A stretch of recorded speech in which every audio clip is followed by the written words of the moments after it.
क्यों मणिपुर आज हिंसा और वायलेंस के चलते आग में जल रहा है। इसको रोकने के लिए महान खिलाड़ी बॉक्सर मैरी कॉम ने प्रधानमंत्री के ट्विटर पर ट्वीट करते हुए मणिपुर हिंसा रोकने की मदद मांगी है। आज मणिपुर में हिंसा चल रही है। कहा जा रहा है कि SC ST OBC का मामला है यह, या फिर मणिपुर राज्य में कुछ इलीगल एक्टिविटीज भी चल रही हैं। इस पूरे मसले का क्या है मामला, और दोस्तों साथ ही में जानेंगे कि मणिपुर राज्य के ओरिजिनल सिटीजन कौन सा समुदाय है। इस वीडियो में दोस्तों जानेंगे कि प्राचीन मणिपुर का इतिहास और साथ ही में इन समुदाय के बीच में आपसी मतभेद को भी। मणिपुर राज्य में 3 विशेषकर समुदाय रहते हैं, जिनमें से पहले आते हैं मैथई, जो कि मणिपुर की राजधानी इम्फाल वैली में रहते हैं, जिनकी ओवरऑल संख्या आज 60% है। और वहीं नंबर 2 पे आते हैं नागास, और नंबर 3 पे आते हैं कुकीज।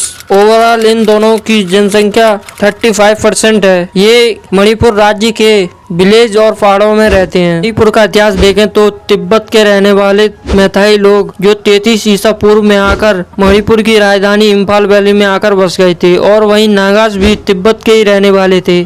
वह भी आकर नागालैंड और मणिपुर के बॉर्डर के एरिया में आकर बस गए थे। वहीं कुकीज की बात करें तो ये यूरोपियन कंट्री के रहने वाले थे, जो कि आज तुर्की है। यह तुर्की से ईरान, ईरान से अफगानिस्तान और फिर चीन से होते हुए यह मणिपुर और म्यांमार के बीच में आकर बस गए थे। मणिपुर राज्य पर अनेक राजाओं ने शासन किया था। इसके बाद सन 1476 में आकर महाराजा कियम्बा ने मणिपुर पर अपना शासन किया, जिसके बाद उनके बेटे, फिर उनके बेटों ने शासन किया था। फाइनली सन 1698 में महाराजा गरीब नवाज ने अपना शासन किया। दोस्तों गरीब नवाज के जितने भी परिवार के जितने भी राजा रहे थे, उन सभी ने मणिपुर राज्य पर राज किया था, लेकिन साथ ही में बर्मी राजाओं से भी युद्ध किया था।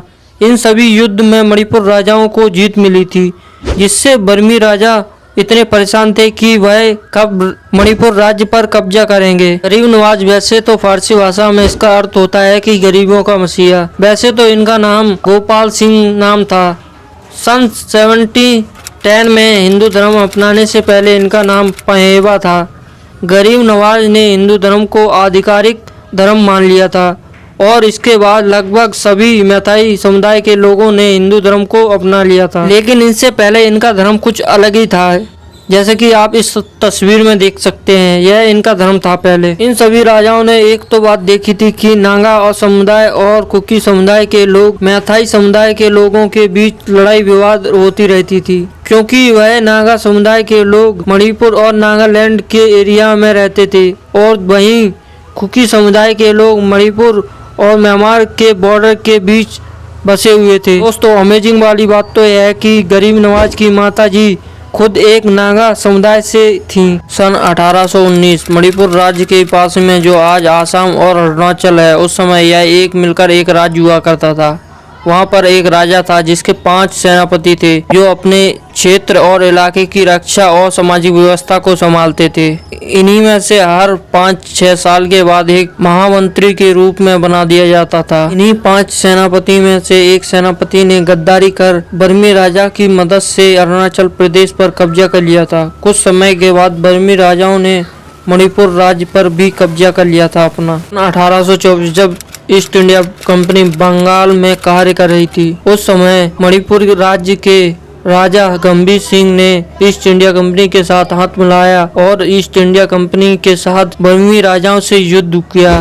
सन 1825 में ईस्ट इंडिया कंपनी की सहायता से राजा गंभीर सिंह ने उस युद्ध को जीत लिया था, जिसके बाद ईस्ट इंडिया कंपनी के कुछ रूल के तहत राजा गंभीर सिंह को मणिपुर का राजा बना दिया था। उसके बाद ईस्ट इंडिया कंपनी ने मणिपुर राज्य की जमीन पर चाय की खेती करने के लिए नागा समुदाय और कुकी समुदाय के लोगों को बाग में काम करने के लिए जमीन दी, और वहीं मैती समुदाय के लोग जो मणिपुर की राजधानी इम्फाल में ज़्यादातर लोग रहते थे, वह छोटा मोटा बिजनेस करने लगे थे। उस समय ईस्ट इंडिया कंपनी ने बाहरी लोगों को मणिपुर और ईस्ट नॉर्थ में जाने से मना कर दिया था, घूमने वाले पर्यटक जो थे। जिसके बाद सन 1947 में भारत देश को आज़ादी मिली थी। उस समय अन्य राज्य और रियासतें भारत में विलय हो गई थी। मणिपुर हिंसा और उसके वायलेंस के मामले में 2 पॉइंट निकल के आते हैं। पहला, वह